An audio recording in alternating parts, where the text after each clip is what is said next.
When you walk in here, you're going to see men in position. You're going to see men leading, because the time is out for us to let women do all the stuff in church. Them days are over.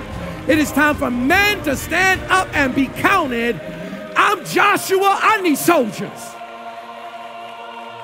I don't need a bunch of boys.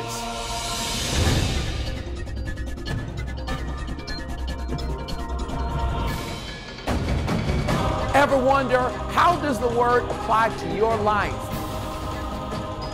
Can it change you? Yes, it can.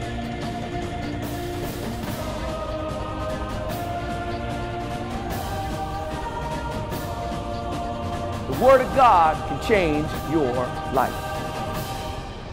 So glad you decided to come back, join with us. I think one of the worst things that's ever happened to church is that somehow church began to be a place just for women.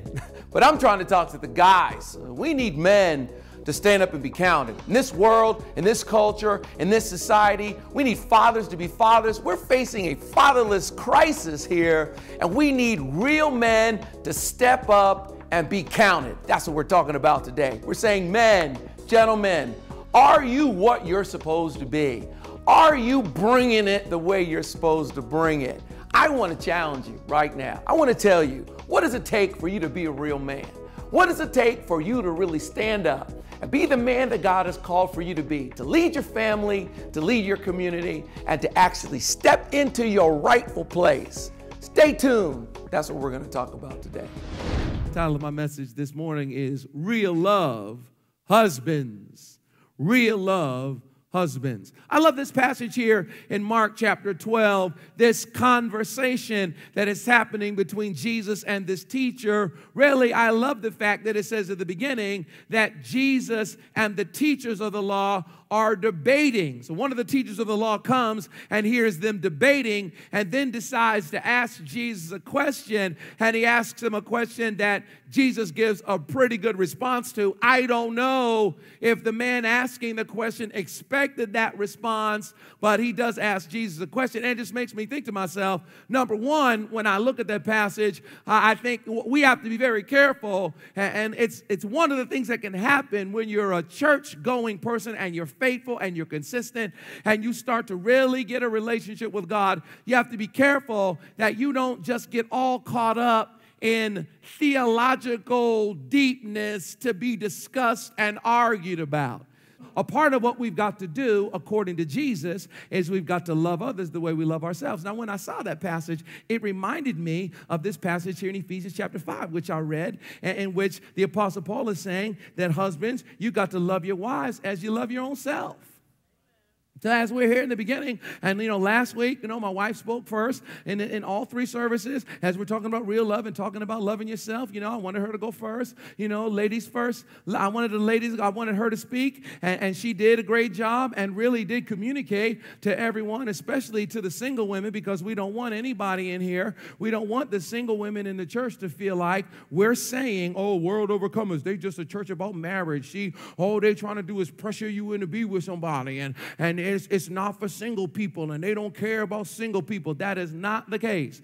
If you are in this room and you are a single woman, you go, girl. We are make your money, get your education, get your degree, you go. We are not telling you you need a dude to complete you.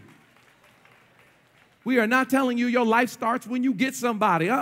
Once you get the Lord, you got everything that you need. Once you have him in your life, you got everything. And once you get him, if you decide, you know what, the Lord is all I need, that's hallelujah, that's it, thank you, I'm just going to be me and God, that is awesome. You go. More power to you. Hallelujah. We're excited about it. Get to serving. But if you're in this room and you're a dude, and you're saying, I feel like Pastor Andy is trying to pressure me into getting somebody, you got it exactly right. It is a double standard. You hit the nail exactly on the head. You got it. You got it. You got it. That's why I called the message Husbands. Because I know you think, Pastor Andy, I know this is the part for the single dudes, right? Why you name this message Husbands? I ain't nobody's husband. You're not a husband yet, but you are. Every brother in here is somebody's husband. Touch your brother. Tell him, you're somebody's husband. Some of y'all don't want to do it. Like, I see. Some of y'all like, see, I told you. No, just touch him. You're somebody's husband. Oh, man, nobody did that. Y'all have done everything I said. You're somebody's husband. You're supposed to be finding a wife and finding favor from the Lord. I wish I could just let you chill. I wish I could. I wish I could just back up off. I wish I could and just let you chill and just let you be in chill mode. Let me tell you why I can't just let you be chill. Reasons why I can't just let you be chill. And I put it in my notes. Reasons why I can't just let you be chill. Okay, I'm going to give you 3 reasons. Reason number 1, because I need what I need. I need soldiers. I'm believing God for a church where men take their role and are leaders in the church and in the community. That's me. I don't know about anybody else in their church, but Pastor Andy wants dudes. If I don't see dudes in the room, I'm not motivated. I don't feel my juice. Sisters, I'm not trying to hurt your feelings, but at the end of the day, I'm believing God for thousands and thousands and thousands and thousands of men, and I believe that this is a man's church, and I ain't scared to say it, because when I have 10,000 men, believe me, the sisters will be here. Where you going? Girl, I'm going up the World Overcomers. You know they got 10,000 men. So I am not afraid. I've had women hear that and walk out mad. You just have to be upset. When you walk in here, you're going to see men in position. You're going to see men leading, because the time is out for us to let women do all the stuff in church. Them days are over. It is time for men to stand up and be counted. I'm Joshua. I need soldiers. I don't need a bunch of boys. That's just me. Number 2, second reason why I can't just let you be chill is because you need it. Because you are a ticking time bomb. You are sex drive getting ready to happen. Sex drive has been given to the dudes. You are motivated by sight. And if I don't get you to do the right thing with your seed, you will do the wrong thing with it. And it will get you in all kinds of trouble. And so if I don't help you find some good ground, you're going to be in a world of trouble. So actually, you need to find somebody. You need to. You need to get yourself ready and get yourself together. I still got issues. That's okay. I'm going to help you deal with your issues because it's what you need. And then number 3, it's because it's what we need. I can't let you be chill because it's what we need. What we need is a culture in America, black or white. Doesn't matter what color you are. But especially if you in this room and you are colored somebody,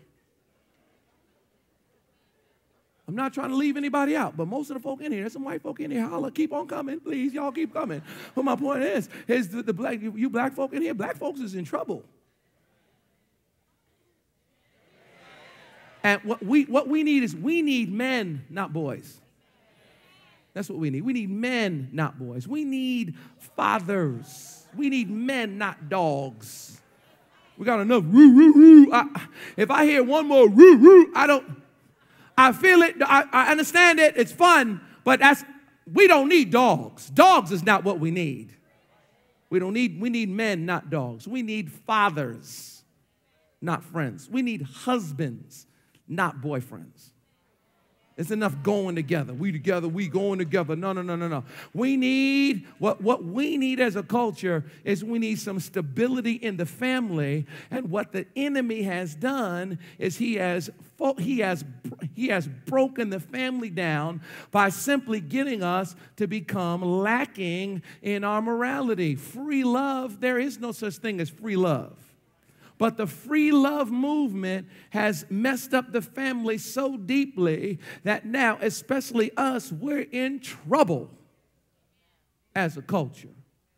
We need help. what's wrong with me? Why am I tripping? What is wrong with me? Why am I tripping about this? Why am I trying to pursue you and to find somebody? And don't worry, I'm not going to leave you fatherless. I'm going to tell you how to find somebody. And I'm going to tell you how to find the right thing. Because see, I understand that the part of the problem is that the world is trying to show you every negative image of a wife they can in TV, in the movies. And so you are scared to death of a wife, because when you think of a wife, you think of somebody that's going to ride you to your grave and nag you to death. But when the word says a man who finds a wife finds a good thing and receives favor from the Lord, the Lord didn't mean the real NBA wives of Atlanta. That's not what he meant. That's not what he meant. He didn't mean somebody nagging you. He didn't mean somebody all in your face. He didn't mean somebody that got baggage and issues and what's wrong with you. You don't even. That's not what he meant. When the Lord said find a wife, he said you'll find a good thing and you'll receive favor from the Lord. So you ought to look at a wife as a great thing. My wife been in Africa for almost 10 days. Pastor Nate's wife been in Africa for almost 10 days. Can't wait for them girls to come back, huh? Okay, I miss that girl so much. I miss talking to her. I miss the food she cooks. She cooking me fried chicken. I don't care how tired she is tomorrow. She cooking chicken. What'd you say that tequila was going to cook? Lasagna. She cooking lasagna. Them girls got work to do. Why? Because I got favor in my house. I don't got nagging and issues and problems and attitude and rolling her eyes and sucking her teeth and telling me to shut up. Why don't you get out my face? You make me. I don't have that. See, if that's what you see, dude, that's going to scare you. Don't worry. I'm not going to tell you to get that. That's not what I'm not trying to tell you to get that. I'm going to help you find the right thing. But my point is I am trying to help you. I'm trying to get you to find something. And why am I tripping? Let me tell you why. The reason why I'm tripping is because I realize how key fatherhood is.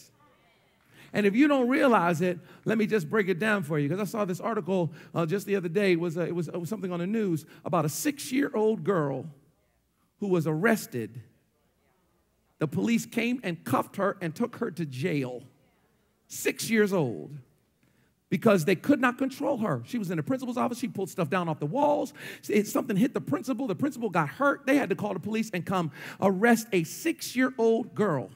And then the experts came on and started talking about what these kids needed. Well, what they need is medication. What they need is they need a healthcare professional in the school. They need someone, this child clearly has mental issues, and they need someone to be there to counsel them and give them therapy. Well, I think we need to have a cop at the school from now on. Well, I think there needs to be better guidelines. Not one person said what they really need, and what they really need is a daddy. I thought I was going to get a few more amens on that one. What the world needs now is love. What we need dads to step up, because the fatherhood is a factor. And I'd give you some statistics to show you the fatherhood factor. I'll give them to you really quickly. Right now, more than 43% of all children in the U.S. are living without their fathers. It's probably higher than that, because that statistic's probably old. It's a high. I know 75% of African-American children are born in homes without fathers there. So that's just U.S. children. It's almost 50% for U.S. children. And then you start to look at what that means. 90% of homeless and runaway children are from fatherless homes. 80% of rapists motivated with displaced anger from fatherless homes. 71% of pregnant teenagers, lack of father. 63% of youth suicides, fatherless. 85% of children who exhibit behavioral disorders, fatherless. 90% of adolescent repeat arsonists, fatherless. 71% of high school dropouts, fatherless. 75% of adolescent patients in chemical abuse centers, fatherless. 70% of juveniles in state-operated institutions, fatherless. 85% of youths in prison, fatherless.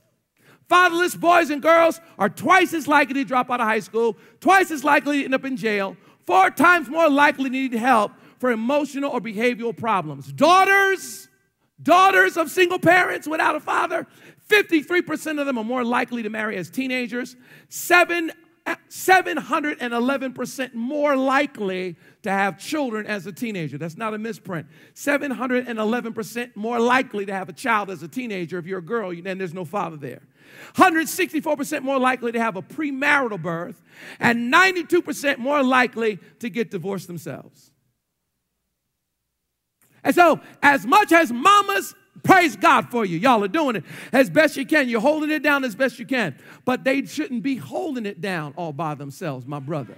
That should not be the case. We should not be leaving women to hold it down all on their own. That's not what needs to happen. God needs, America needs, Black America definitely needs, but America itself needs for some men to stop running away and time to take care of your seed and time for you to be a man. It's time for you to do what's right. I need another clap for that. Somebody got to say amen on that one. I'm not running for office. I'm just preaching the word.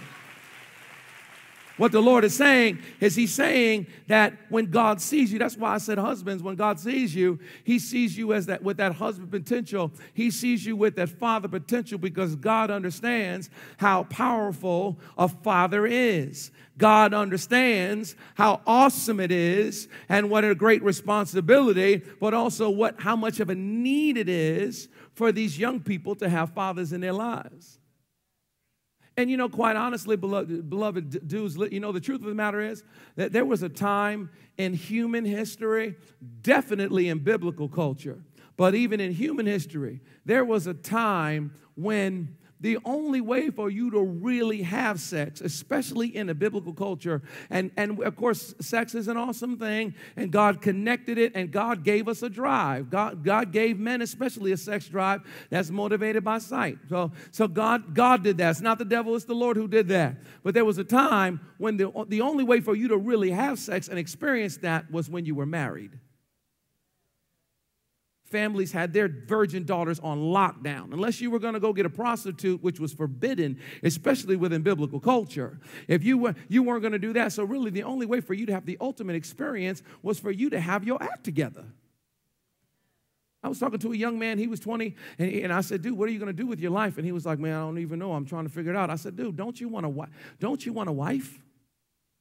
Don't you want someone at home that can care for you and take care of you and make sure you got stuff together and somebody's going to make you go to the doctor so you'll live longer and you'll make more money? A married man lives longer. A married man makes more money. But, dude, don't you want that? And he was like, yeah. I said, well, dude, you better get yourself together. You had to earn it. You didn't get it free. And so what part of my point, sisters, is that when you make it too easy, not only do you hurt yourself, because we end up taking from you, but also you make us lazy.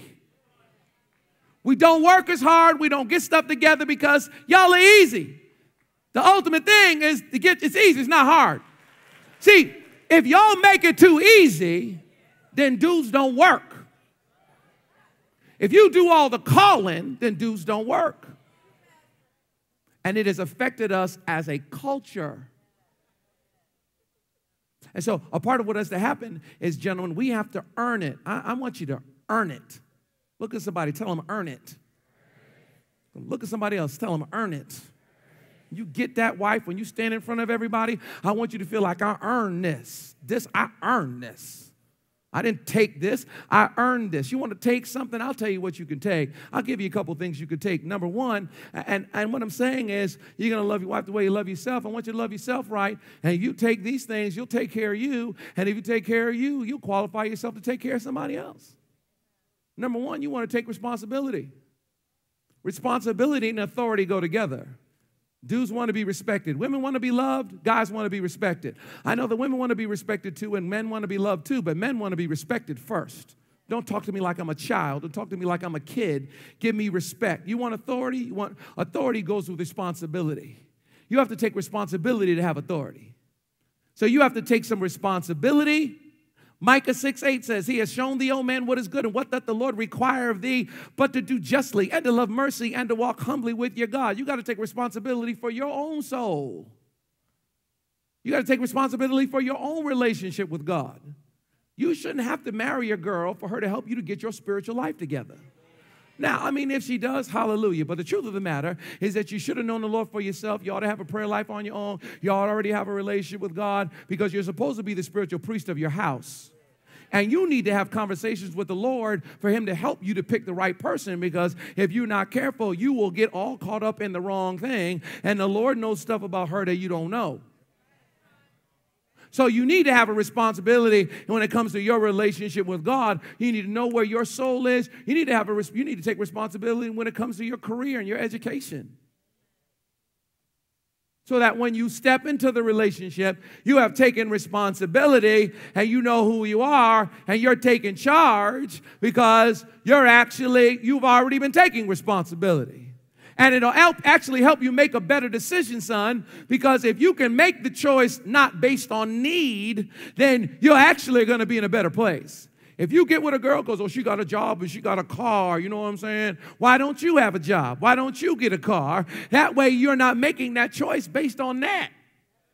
You don't need a girl to take care of you. You don't need a woman to take care of you. See, that mentality has happened because we have been raised by women. We're used to women buying us everything. I don't let my wife buy me nothing. I don't receive love that way. She's buying stuff. She was talking to me on the phone in the gift shop in Kenya as she's buying stuff for the kids. She ain't bringing me nothing back here but herself.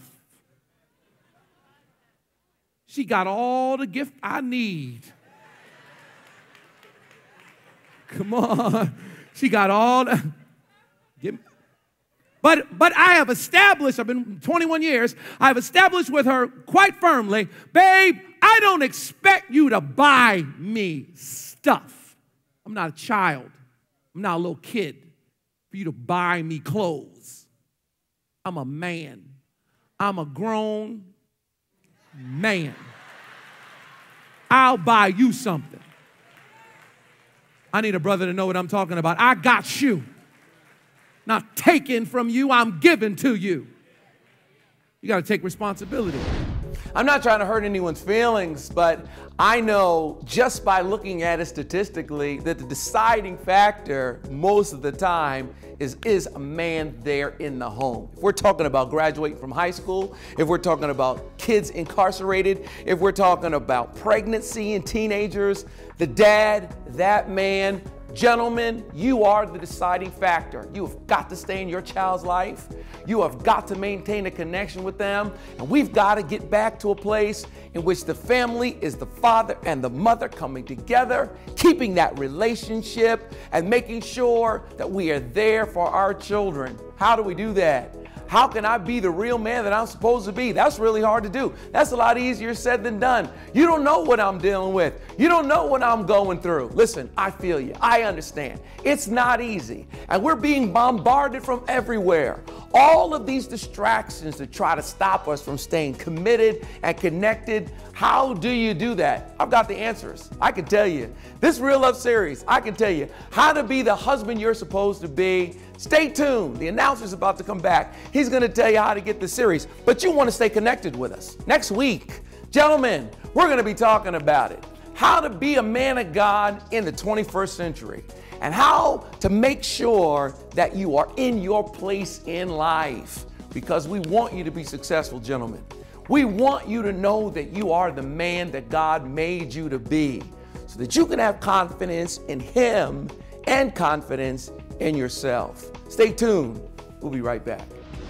What does it mean to be a father? What does it mean to be a husband? God created fathers and husbands in His own image to love, to lead, and to protect those in their care. To be a man who rebuilds what's broken and who brings restoration to what's been stolen. Fathers and husbands who imitate God can calm the storm, bring hope and healing to the brokenhearted, and so much more.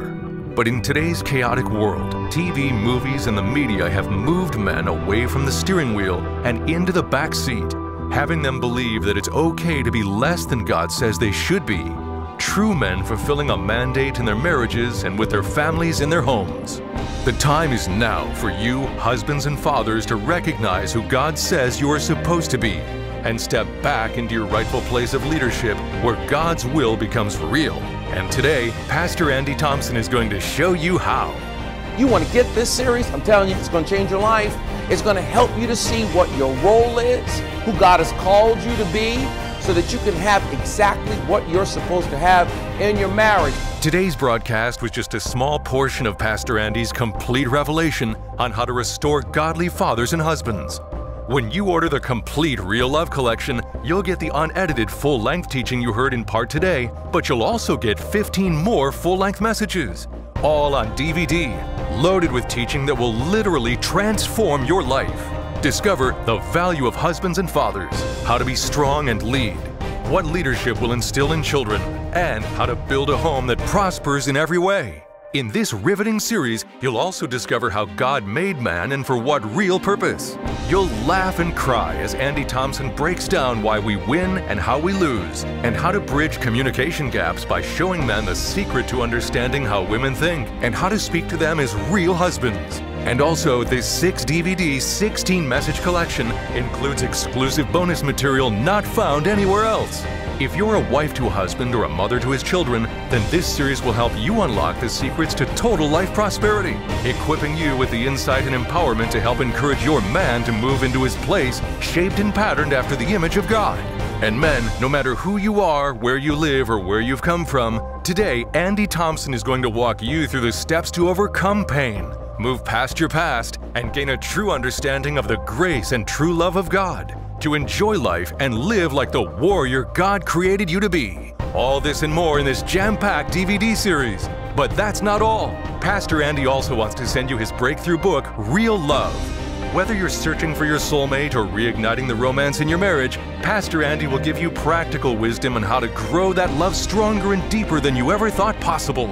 As you turn the pages of this book, you'll discover a guide that will show you how to find the right person, how to be found by the right person, and how to keep a relationship together once you are with the right person.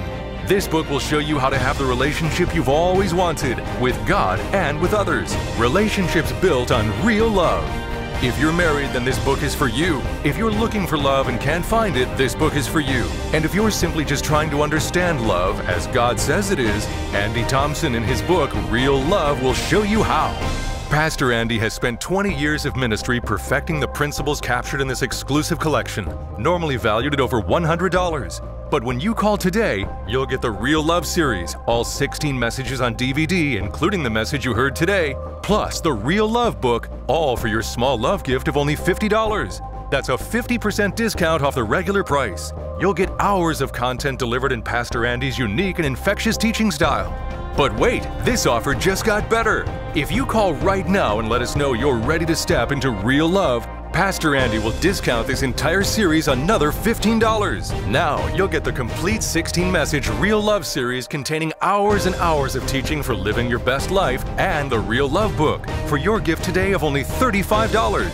Go to your phone and call right now to get this powerful and exciting new collection.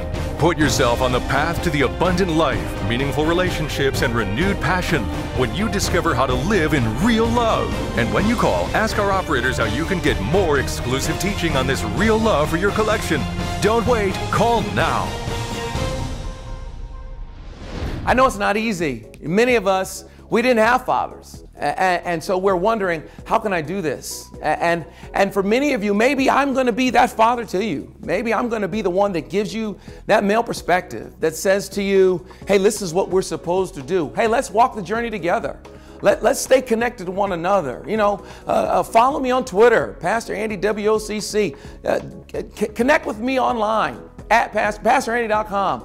We will come together, be family together, and actually realize the love the Father has for us and the love that we can have for one another as we share together in this family of God. I want to see you next week. We're going to talk about what it means to really stay connected, find the will of God for your life.